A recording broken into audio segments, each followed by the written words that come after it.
you just joined us on the System After Dark, this is a homegrown number courtesy of E3 and Cracker. Bulla, how's it going? I'm D, your host on the System After Dark, right here on Today FM. Today's hit music. You can catch me weeknights at 7 p.m. That's from Monday to Friday, only on the home of Today's hit music. And don't forget, that's D with you every weeknight on the System After Dark.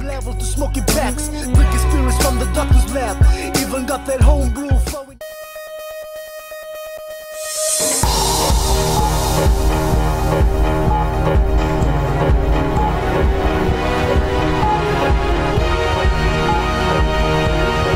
Good evening, this is FBC News. I'm Jackie Spate. In this bulletin, 12 passengers fall ill on Fiji Airways flight to Los Angeles. Fiji and European Union resume full development cooperation in signing $65 million assistance. And second Fiji and EU enhanced political dialogue to be held in Brussels next year.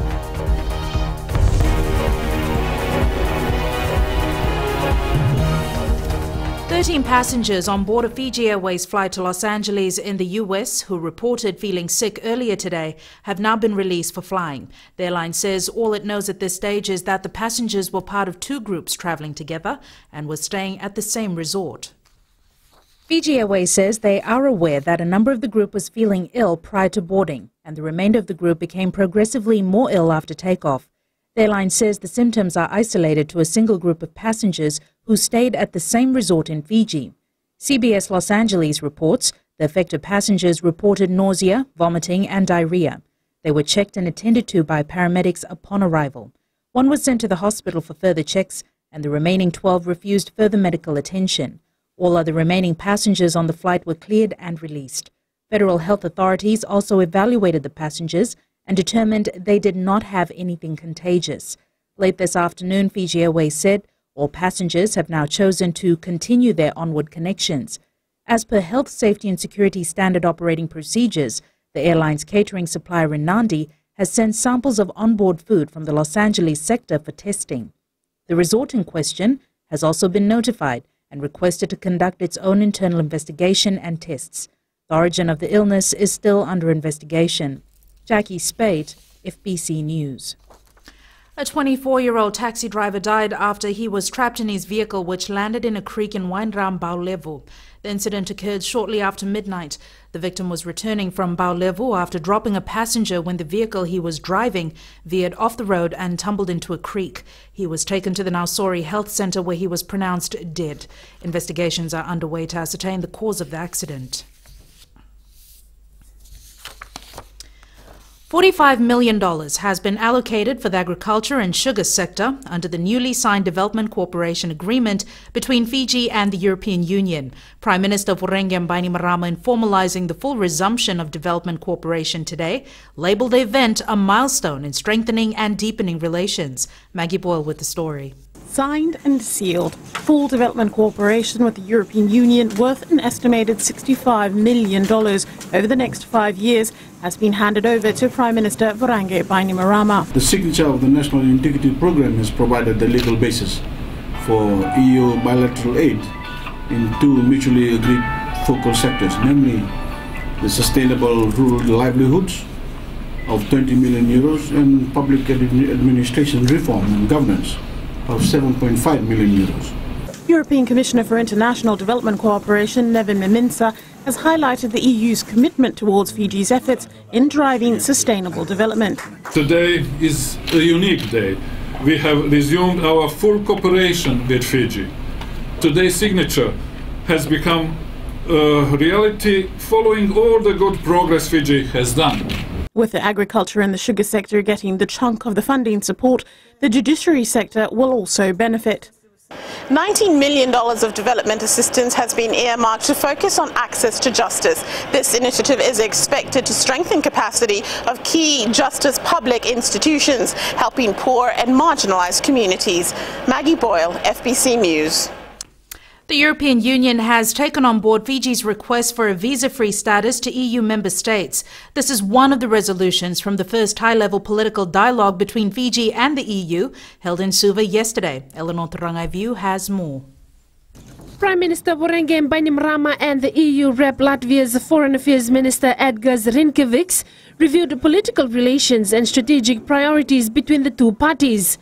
Rinkēvičs congratulated Fiji on the establishment of parliament and Fiji's decision to rejoin the Interparliamentary Association. He also welcomed the complete abolition of death penalty in Fiji and government's decision to ratify UN CAT.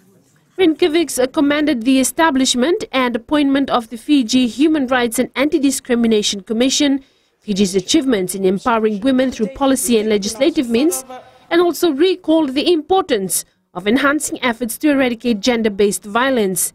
He also reaffirmed the EU's support through the 11th European Development Fund to help the sugar sector.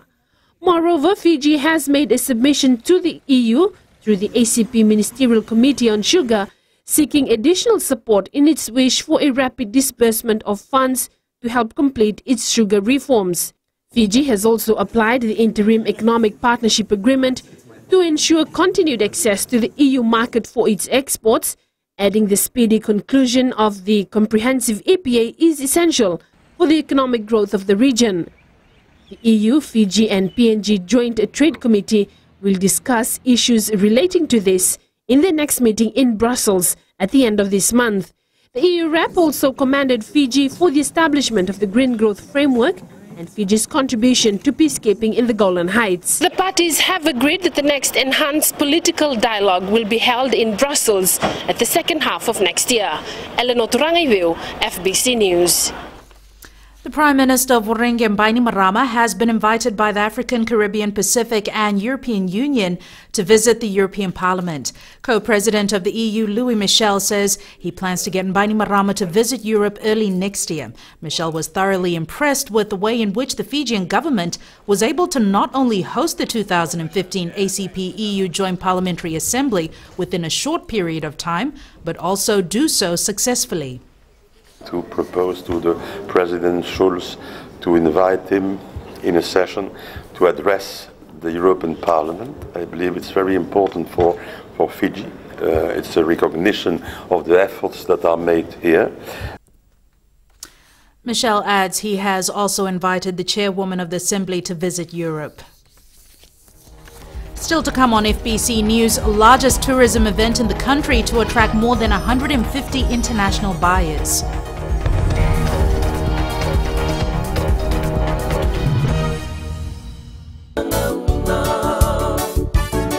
Wale wala sambati mai hena gana baro taki na yan rombongi kevika na malto mai buga tali tigun na bisere warake muni na gana baro taki ngo na yan rombongi enambula FM nimbolo benaka oya wobika na isoro ranyo na tomani mai na vito ne ka biki na tini karuwa nong bongi lebu ena gana baro taki sekoya na yan rombongi enambula FM enambandua enasere.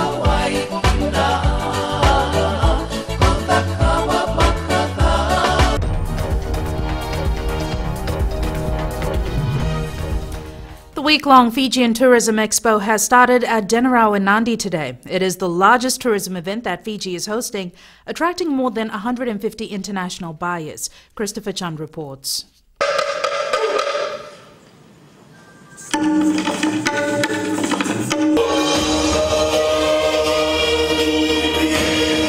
An absolutely heartwarming welcome, setting the tone for the second Fijian Tourism Expo. It was beautiful. It was moving, and it was one of the things that made your heart say yes. This is one of the reasons that I love coming here.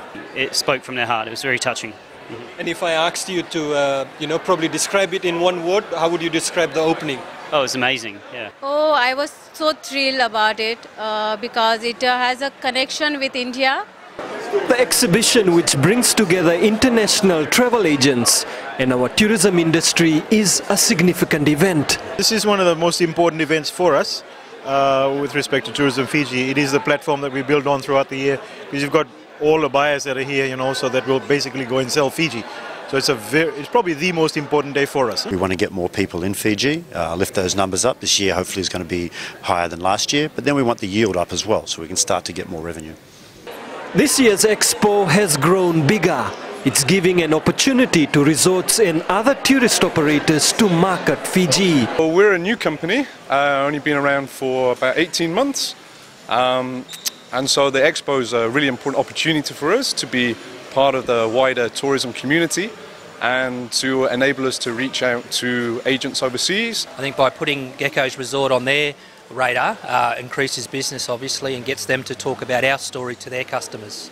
Ultimately, this week is our chance to showcase what Fiji has to offer as a destination and to attract more visitors to our shores for an industry that is hoping to become a $2 billion sector by the year 2020. Christopher Chand, FBC News.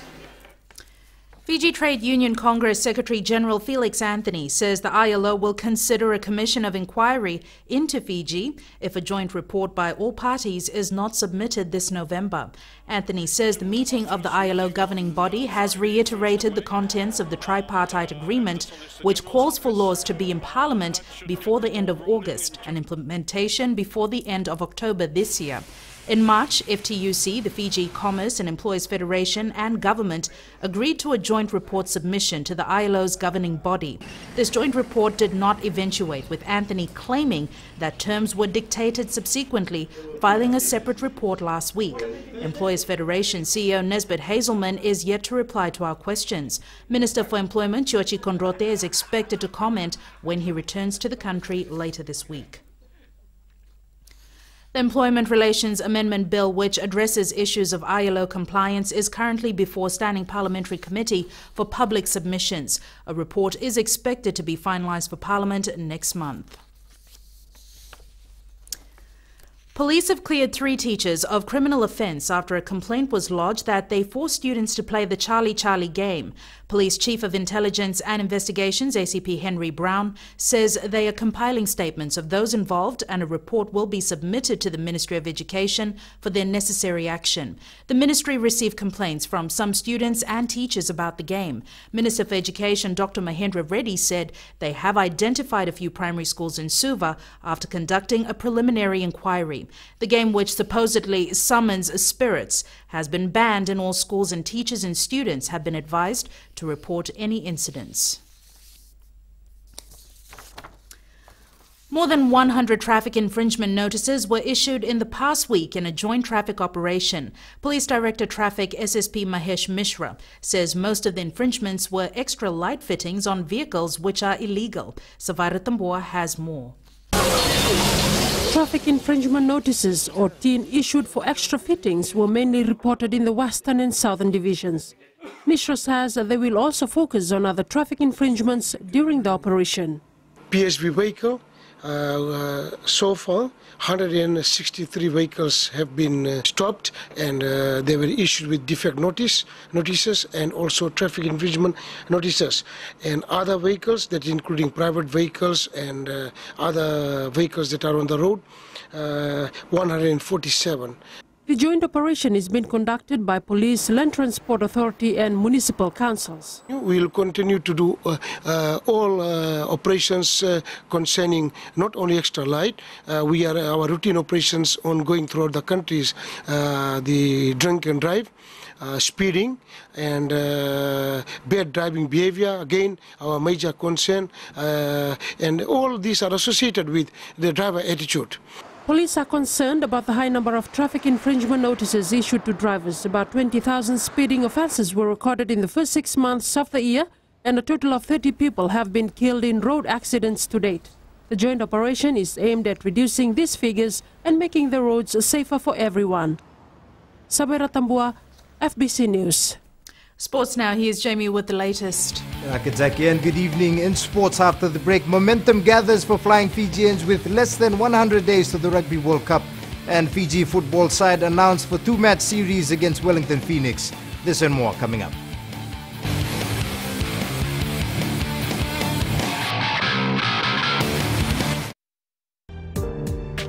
देश की धड़कन radio Fiji 2 का ये प्रसारण आपके लिए कार्यक्रम में आपका स्वागत हम कर रहे हैं। याद रखते हैं अभी से लेकर रात 12 तक यह सिलसिला हमारा और आपका चलता रहेगा। दृष्टिकोण में आपका हम स्वागत कर रहे हैं। दृष्टिकोण के तुरंत बाद आगे बढ़ते हैं कार्यक्रम में। इधर कहते हैं कि गहरी थी रात लेकिन हम सोए नहीं, गहरी थी रात लेकिन हम सोए नहीं, दर्द बहुत था दिल में पर हम रोए नहीं, कोई नहीं हमारा जो पूछे हमसे, जाग रहे हो किसके लिए या किसी के लिए सोए नहीं।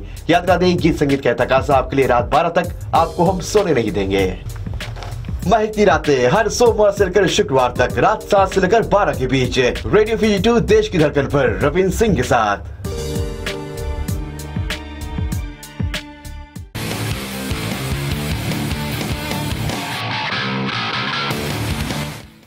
Preparations for the Rugby World Cup in September is slowly gaining momentum for the Vodafone Flying Fijians. The next couple of months will be crucial in their build-up, with the Maori All Blacks match as well as the Pacific Nations Cup next month to be the final selection ground for coach John McKee. Tale Ndadakadaka has more. John McKee says he faces his toughest task yet as a coach in preparing the Vodafone Flying Fijians for the World Cup. The Kiwi mentor was in New Zealand over the weekend to study the Chiefs Super Rugby training, which will come in handy for the national side's preparations. Yes, I just had a very quick trip down to New Zealand last week just to tie up a few things around our Rugby World Cup planning, but also spent a day with down at the Chiefs looking at their training and just talking with the coaches there about some of the things they do in their program and looking particularly at the conditioning and the physical fitness of the players and how they blend that into their program. At least half of the 53 players that were named in the extended squad last week have arrived into the country and have undergone preliminary medical and fitness tests. Nearly all of that group are in the country. There's still probably half a dozen players still overseas, but most of them are returning, and there'll be a few more coming back in the next couple of days. McKee will announce a reduced training squad tomorrow to prepare for the Maori All Blacks. The squad will assemble for the first team camp in Suva on July the 1st. Talento Dakadak, FBC Sports. Former All Black and Auckland Blues winger Joe Rokodoko has urged the Flying Fijians to exploit what they do best. The Rocket man, who now plays his rugby in France, is on holiday in Fiji with his family. He says the Fiji team is known for its flair and the side should capitalize on this. Just to be themselves, most players now that get chosen overseas are chosen for their certain talent, and I think it's just to be themselves and showcase the talent that we God-gifted talent they've been given. So, and just to believe that there's no limits. Meanwhile, the national side will host the Maori All Blacks at the NZ Stadium on July 11th, followed by the Pacific Nations Cup opener against Tonga the week after. The Yamadhya Rugby Club is organising a local sevens tournament for players vying for a spot in the national squad in the new season.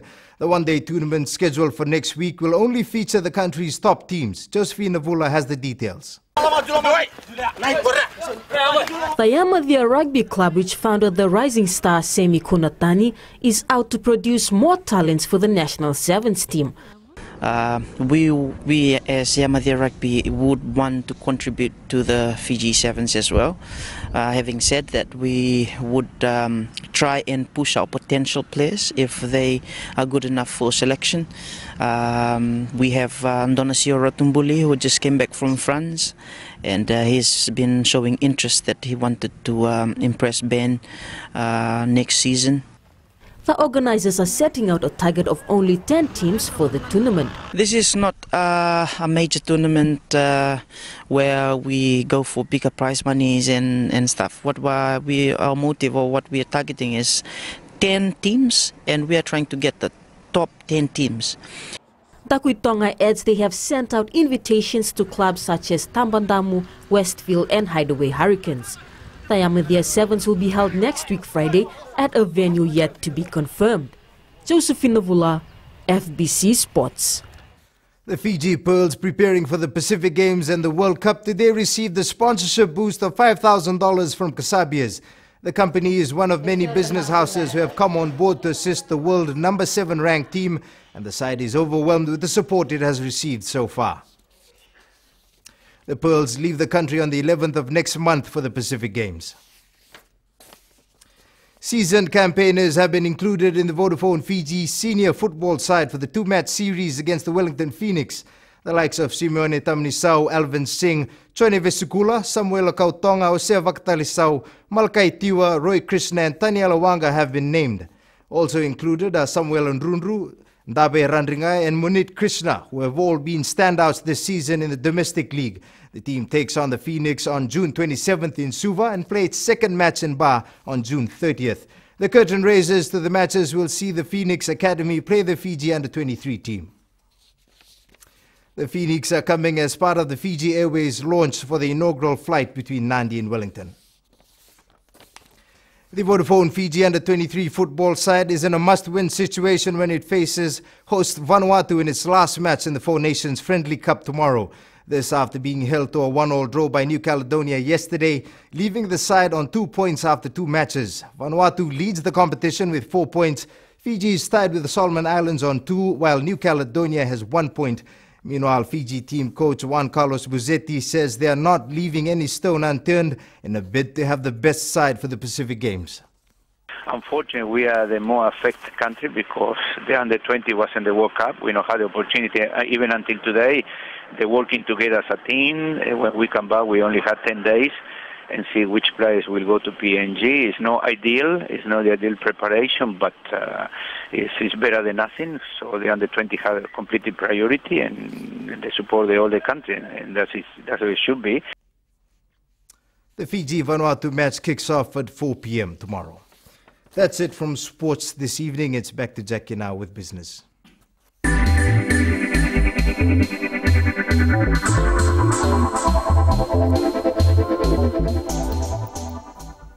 The European Union says a suggestion to defer negotiations on the Economic Partnership Agreement is for the benefit of Pacific Island states. European Commissioner for International Cooperation Nevin Mimsa says it's merely a proposal and not set in stone. With the heads of the European Union meeting the Pacific Island Forum this afternoon, tensions over the Economic Partnership Agreement were like an elephant in the room.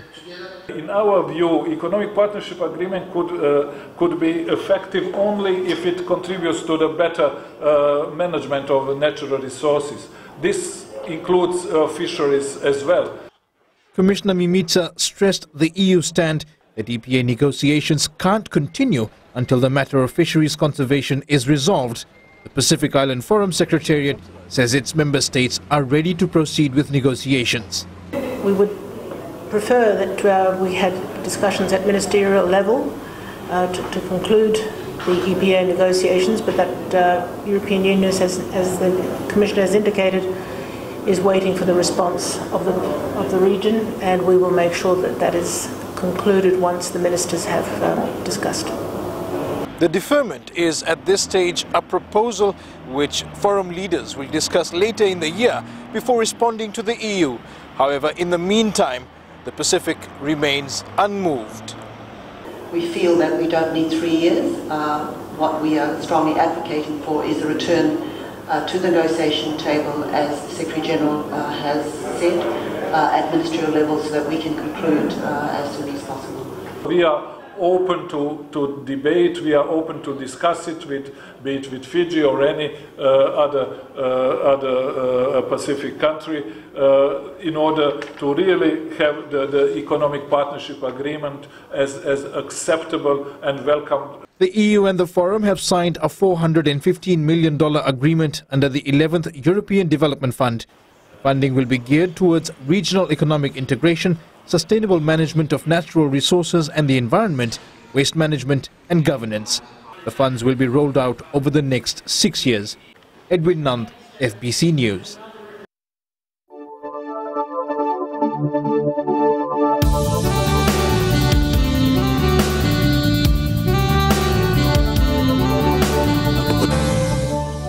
Fine weather prevailed over most parts of the country today, apart from brief showers over the interior and eastern parts of the larger islands. A trough of low pressure lies slow-moving over Kiribati and Tuvalu. Meanwhile, another trough affects southern Cooks. In temperatures, Labasa reported a maximum of 33 degrees, while Nadi, Lautoka and Ba hit 30 degrees. And tomorrow forecast to midnight tomorrow for the Fiji group, cloudy periods with some showers over the eastern parts and interior of the larger islands. Elsewhere, fine, cool at night. And Thursday's outlook, fine apart from brief showers over the interior and eastern parts of the larger islands, cool at night. And recapping our main stories.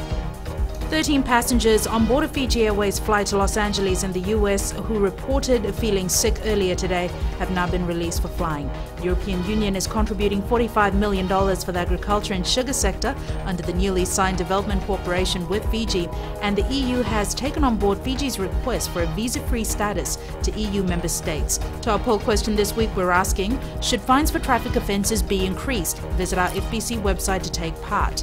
Remember, you can send us newsworthy pictures and videos on email citizenseyes@fbc.com.fj or share it with us by Facebook page FBC News. And if you're on Twitter, follow and tweet us your news tips at FBC_news or simply hashtag FBC News. You've been watching FBC News. I'm Jackie Spade. Good night.